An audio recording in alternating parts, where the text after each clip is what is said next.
ಎಲ್ರಿಗೂ ನಮಸ್ಕಾರ. ನಾನು ನರೇಂದ್ರ ಎಸ್ ಗಂಗೊಳ್ಳಿ ಮಾತಾಡ್ತಾ ಇದ್ದೀನಿ. ಚೋರಿಕಿಯಾರೆ ಸಂಚಿಕೆ 76ಕ್ಕೆ ಸ್ವಾಗತ. ಸುದ್ದಿ ಕದ್ದದ್ದೇ ಆದರೆ ಸತ್ಯದ್ದೇ. ಆಗಸ್ಟ್ 15, 2026 ಈ ದಿನ ಭಾಳ ಸಂಭ್ರಮದಿಂದ ಇಡೀ ದೇಶ ತನ್ನ 80ನೇ ಸ್ವಾತಂತ್ರ್ಯೋತ್ಸವವನ್ನು ಆಚರಿಸಿಕೊಂಡಿತು. ಈ ದಿನ ಧ್ವಜಾರೋಹಣವನ್ನು ನೆರವೇರಿಸಿ ಮಾತನಾಡಿದಂತಹ ಪ್ರಧಾನಿ ಮೋದಿಯವರ ಬರೋಬ್ಬರಿ 75 ನಿಮಿಷಗಳ ಭಾಷಣ ಇದೆಯಲ್ಲ, ಅದು ಕೇವಲ ಭಾಷಣ ಆಗಿರಲಿಲ್ಲ.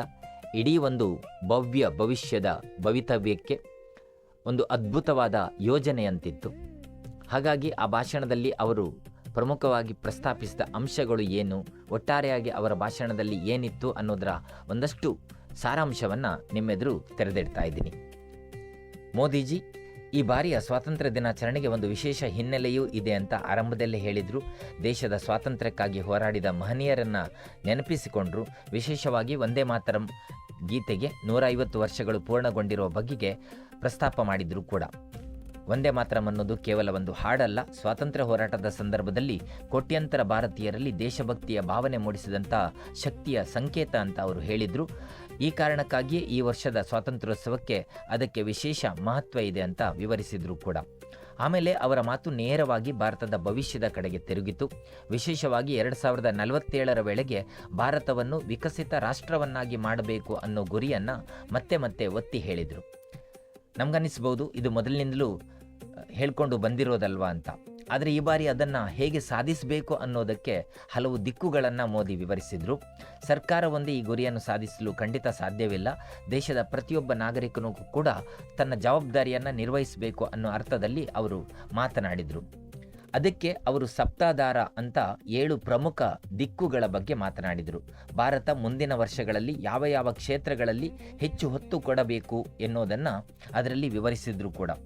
ಆ 7 ದಿಕ್ಕುಗಳು ಯಾವುದು ಅಥವಾ ಅದರಲ್ಲಿ ಏನಿದೆ ಅಂತ ಕೇಳಿದರೆ, ಉತ್ಪಾದನೆಯನ್ನು ಹೆಚ್ಚಿಸಬೇಕು, ಕೃಷಿ ಮತ್ತು ಆಹಾರ ಕ್ಷೇತ್ರವನ್ನು ಬಲಪಡಿಸಬೇಕು, ಹೊಸ ತಂತ್ರಜ್ಞಾನ ಮತ್ತು ಆವಿಷ್ಕಾರಗಳಿಗೆ ಉತ್ತೇಜನವನ್ನು ಕೊಡಬೇಕು, ಇಂಧನ ಕ್ಷೇತ್ರದಲ್ಲಿ ಸ್ವಾವಲಂಬಿಯಾಗಬೇಕು, ರಕ್ಷಣಾ ಕ್ಷೇತ್ರದಲ್ಲಿ ಆತ್ಮನಿರ್ಭರರಾಗಬೇಕು, ಹಸಿರು ಮತ್ತು ನೀಲಿ ಆರ್ಥಿಕತೆಯನ್ನು ಬೆಳೆಸಬೇಕು.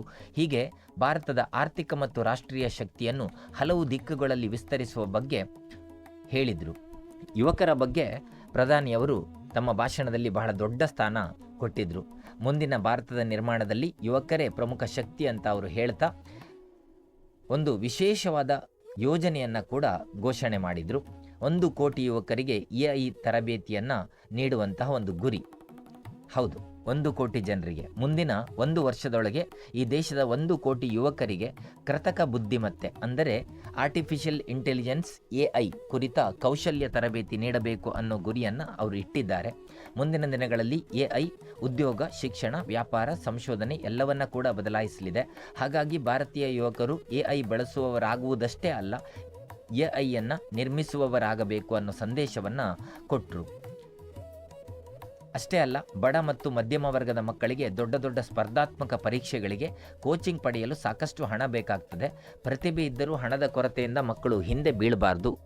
ಹಾಗಾಗಿ ಅವರಿಗೆ ಉಚಿತ ಆನ್ಲೈನ್ ಕೋಚಿಂಗ್ ಒದಗಿಸುವ ಬಗ್ಗೆ ಕೂಡ ಮಾತನಾಡಿದರು. ಅಂದರೆ ಹಣ ಇಲ್ಲದೆ ಇದ್ದರೂ ಪ್ರತಿಭೆ ಇದ್ದರೆ ಅವಕಾಶ ಸಿಗಬೇಕು ಅನ್ನೋ ಆಶಯ ಅವರದಾಗಿತ್ತು. ಇನ್ನು ಕ್ರೀಡೆಯ ಬಗ್ಗೆ ಮಾತಾಡ್ತಾ ಮಕ್ಕಳಲ್ಲಿರುವ ಕ್ರೀಡಾ ಪ್ರತಿಭೆಯನ್ನು ಚಿಕ್ಕ ವಯಸ್ಸಿನಲ್ಲೇ ಗುರುತಿಸಬೇಕು ಅಂತ ಹೇಳಿದರು. 5ರಿಂದ 15 ವರ್ಷದೊಳಗಿನ ಮಕ್ಕಳಲ್ಲಿ ಇರುವ ಕ್ರೀಡಾ ಪ್ರತಿಭೆಯನ್ನು ಗುರುತಿಸಿ ಬೆಳೆಸುವ ಬಗ್ಗೆ ಪ್ರಸ್ತಾಪನೆ ಮಾಡಿದರು.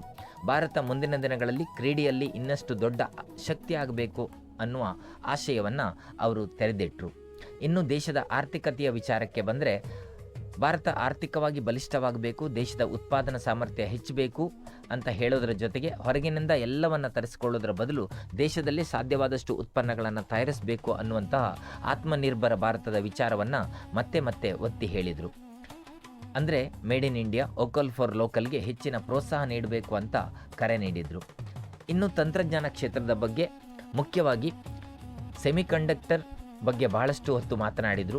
ಇವತ್ತು ಮೊಬೈಲ್ ಫೋನ್ನಿಂದ ಕಾರು, ಕಂಪ್ಯೂಟರ್, AI, ರಕ್ಷಣಾ ವ್ಯವಸ್ಥೆ ಎಲ್ಲದಕ್ಕೂ ಚಿಪ್ ಬೇಕು.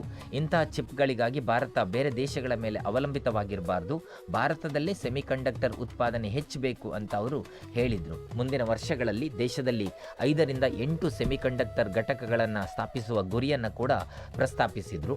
ತಂತ್ರಜ್ಞಾನದಲ್ಲಿ ಭಾರತ ಕೇವಲ ಬಳಕೆದಾರನಾಗಬಾರ್ದು, ತಂತ್ರಜ್ಞಾನವನ್ನು ನಿರ್ಮಿಸುವ ದೇಶವಾಗಬೇಕು ಅಂತ.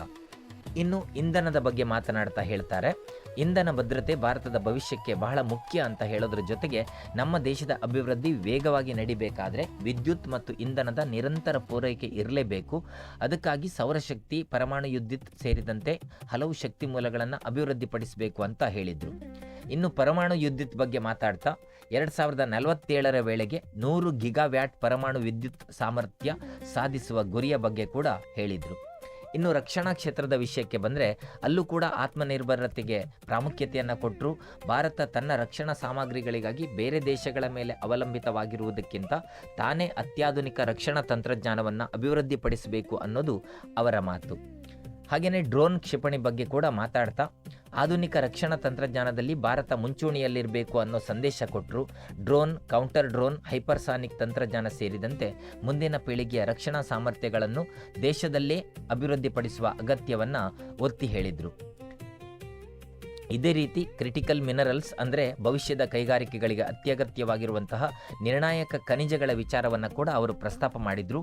ಇವುಗಳಿಗಾಗಿ ಭಾರತ ಹೊರಗಿನ ದೇಶಗಳ ಮೇಲೆ ಹೆಚ್ಚು ಅವಲಂಬಿತ ಆಗಬಾರದು ಅನ್ನೋದು ಅವರ ಉದ್ದೇಶ. ಇನ್ನು ಸಾಮಾನ್ಯ ಜನರಿಗೆ ಅವರ ಜೀವನದ ಬಗ್ಗೆ ಏನು ಹೇಳಿದರು ಅಂತ ಕೇಳಿದರೆ, ಪ್ರತಿ ಮನೆಗಳಿಗೆ ನೀರಿನ ಸಂಪರ್ಕವನ್ನು ನೀಡುವಂಥದ್ದು, ಗ್ಯಾಸ್ ಸಂಪರ್ಕ, ಶೌಚಾಲಯ, ಮನೆ, ಮೆಟ್ರೋ, ಡಿಜಿಟಲ್ ಸೇವೆಗಳು ಸೇರಿದಂತೆ ಜನರ ದೈನಂದಿನ ಜೀವನಕ್ಕೆ ಸಂಬಂಧಿಸಿದ ಹಾಗೆ ಹಲವು ಸೌಲಭ್ಯಗಳ ವಿಸ್ತರಣೆಯ ಬಗ್ಗೆ ಸರ್ಕಾರದ ಸಾಧನೆಗಳನ್ನು ಅವರು ವಿವರಿಸಿದರು. ಹಾಗೆ ಬಡತನದ ಬಗ್ಗೆ ಮಾತಾಡ್ತಾ ಕಳೆದ ವರ್ಷಗಳಲ್ಲಿ ಕೋಟ್ಯಾಂತರ ಜನರು ಬಡತನದಿಂದ ಹೊರಬಂದಿದ್ದಾರೆ ಅನ್ನೋ ಅಂಕಿಅಂಶವನ್ನು ಕೂಡ ಅವರು ಮುಂದಿಟ್ಟರು.